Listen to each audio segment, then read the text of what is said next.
യോഹന്നാൻ എഴുതിയ സുവിശേഷം അധ്യായം 1.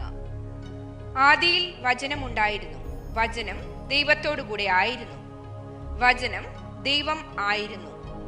അവൻ ആദിയിൽ ദൈവത്തോടുകൂടെ ആയിരുന്നു. സകലവും അവൻ മുഖാന്തരം ഉളവായി. ഉളവായതൊന്നും അവനെ കൂടാതെ ഉളവായതല്ല.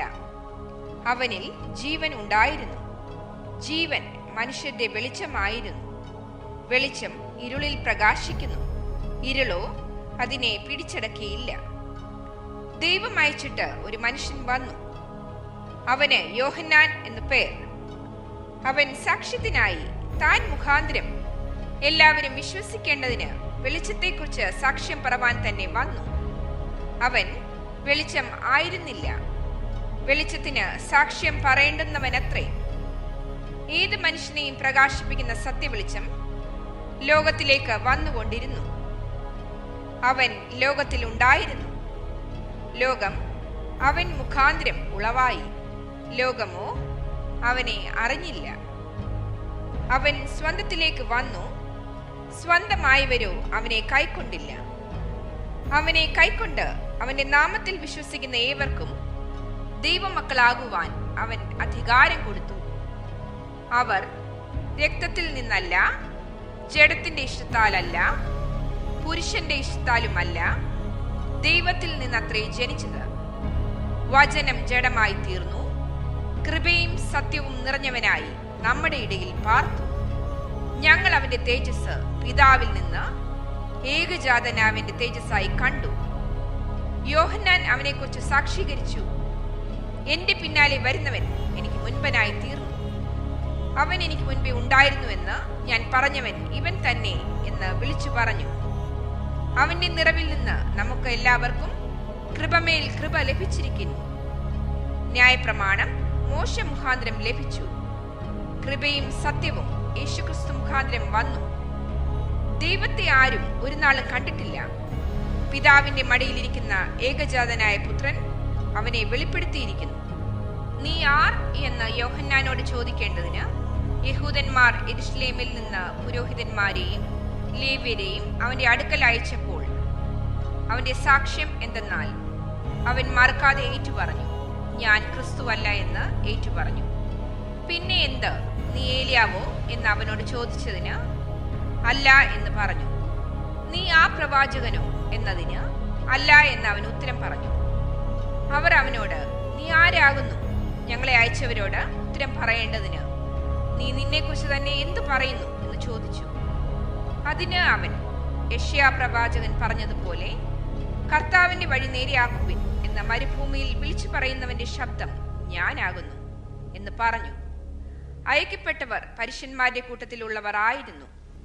എന്നാൽ നീ ക്രിസ്തുവല്ല, ഏലിയാവല്ല, ആ പ്രവാചകനുമല്ല എന്ന് വരികിൽ നീ സ്നാനം കഴിപ്പിക്കുന്നത് എന്ത് എന്ന് അവർ ചോദിച്ചു. അതിന് യോഹന്നാൻ, ഞാൻ വെള്ളത്തിൽ സ്നാനം കഴിപ്പിക്കുന്നു, എന്നാൽ നിങ്ങൾ അറിയാത്ത ഒരുത്തൻ നിങ്ങളുടെ ഇടയിൽ നിൽക്കുന്നുണ്ട്. എന്റെ പിന്നാലെ വരുന്നവൻ തന്നെ, അവന്റെ ചെരുപ്പിന്റെ വാർ അഴിപ്പാൻ ഞാൻ യോഗ്യനല്ല എന്ന് ഉത്തരം പറഞ്ഞു. ഇത് യോർദാൻ അക്കരെ യോഹന്നാൻ സ്നാനം കഴിപ്പിച്ചുകൊണ്ടിരുന്ന ബേഥാനിയിൽ സംഭവിച്ചു. പിറ്റേന്നാൾ യേശു തന്റെ അടുക്കൽ വരുന്നത് അവൻ കണ്ടിട്ട്, ഇതാ ലോകത്തിന്റെ പാപം ചുമക്കുന്ന ദൈവത്തിന്റെ കുഞ്ഞാട്, എന്റെ പിന്നാലെ ഒരു പുരുഷൻ വരുന്നു, അവൻ എനിക്ക് മുൻപേ ഉണ്ടായിരുന്നത് കൊണ്ട് എനിക്ക് മുൻപനായി തീർന്നു എന്ന് ഞാൻ പറഞ്ഞവൻ ഇവൻ തന്നെ. ഞാനോ അവനെ അറിഞ്ഞില്ല, എങ്കിലും അവൻ ഇസ്രായേലിനെ വെളിപ്പെടേണ്ടതിന് ഞാൻ വെള്ളത്തിൽ സ്നാനം കഴിപ്പിപ്പാൻ വന്നിരിക്കുന്നു എന്ന് പറഞ്ഞു. യോഹന്നാൻ പിന്നെയും സാക്ഷ്യം പറഞ്ഞത്, ആത്മാവ് ഒരു പ്രാവ് പോലെ സ്വർഗത്തിൽ നിന്ന് ഇറങ്ങി വരുന്നത് ഞാൻ കണ്ടു. അത് അവന്റെ മേൽ വസിച്ചു. ഞാനോ അവനെ അറിഞ്ഞില്ല, എങ്കിലും വെള്ളത്തിൽ സ്നാനം കഴിപ്പിപ്പാൻ എന്നെ അയച്ചവൻ എന്നോട്, ആരുടെ മേൽ ആത്മാവ് ഇറങ്ങുന്നതും വസിക്കുന്നതും നീ കാണുമോ? അവൻ പരിശുദ്ധാത്മാവിൽ സ്നാനം കഴിപ്പിക്കുന്നവൻ ആകുന്നു എന്ന് പറഞ്ഞു. അങ്ങനെ ഞാൻ കാണുകയും ഇവൻ ദൈവപുത്രൻ തന്നെ എന്ന സാക്ഷ്യം പറയുകയും ചെയ്തിരിക്കുന്നു. പിറ്റേന്നാൾ യോഹന്നാൻ പിന്നെയും തന്റെ ശിഷ്യന്മാരിൽ 2 പേരുമായി അവിടെ നിൽക്കുമ്പോൾ കടന്നു പോകുന്ന യേശുവിനെ നോക്കിയിട്ട്, ഇതാ ദൈവത്തിന്റെ കുഞ്ഞാട് എന്ന് പറഞ്ഞു. അവൻ പറഞ്ഞത് ആ 2 ശിഷ്യന്മാർ കേട്ട് യേശുവിനെ അനുഗമിച്ചു. യേശു തിരിഞ്ഞ് അവർ പിന്നാലെ വരുന്നത് കണ്ട് അവരോട്, നിങ്ങൾ എന്തന്വേഷിക്കുന്നു എന്ന് ചോദിച്ചു. അവർ, റബി എന്ന് വെച്ചാൽ ഗുരു, നീ എവിടെ പാർക്കുന്നു എന്ന് ചോദിച്ചു. അവൻ അവരോട്, വന്നു കാൺമിൻ എന്ന് പറഞ്ഞു. അങ്ങനെ അവൻ വസിക്കുന്ന ഇടം അവർ കണ്ട് അന്ന് അവനോടുകൂടെ പാർത്തു. അപ്പോൾ ഏകദേശം 10 മണിനേരം ആയിരുന്നു. യോഹന്നാൻ പറഞ്ഞത് കേട്ട് അവനെ അനുഗമിച്ച 2 പേരിൽ ഒരുത്തൻ ശീമോൻ പത്രോസിന്റെ സഹോദരനായ അന്ത്രയോസ് ആയിരുന്നു. അവൻ തന്റെ സഹോദരനായ ശീമോനെ ആദ്യം കണ്ട അവനോട്, ഞങ്ങൾ മശിഹായെ എന്ന് വെച്ചാൽ ക്രിസ്തുവെ കണ്ടെത്തിയിരിക്കുന്നു എന്ന് പറഞ്ഞു. അവനെ യേശുവിന്റെ അടുക്കൽ കൊണ്ടുവന്നു.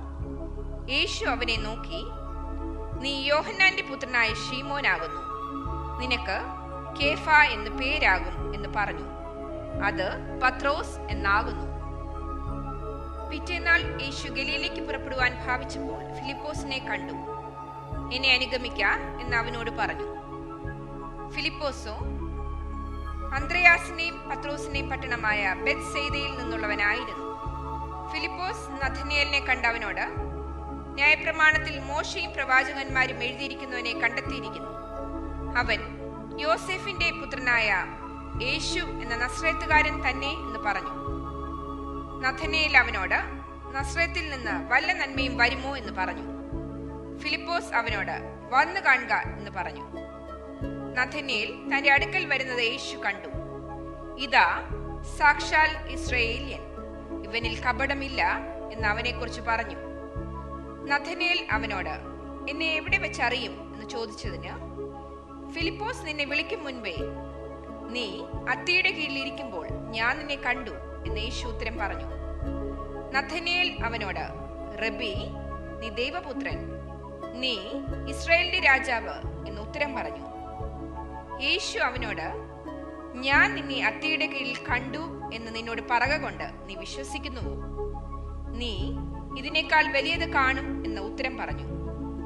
ആമേൻ ആമേൻ, ഞാൻ നിങ്ങളോട് പറയുന്നു, സ്വർഗം തുറന്നിരിക്കുന്നതും മനുഷ്യപുത്രന്റെ അടുക്കൽ ദൈവദൂതന്മാർ കയറുകയും ഇറങ്ങുകയും ചെയ്യുന്നത് നിങ്ങൾ കാണും എന്നും അവനോട് പറഞ്ഞു.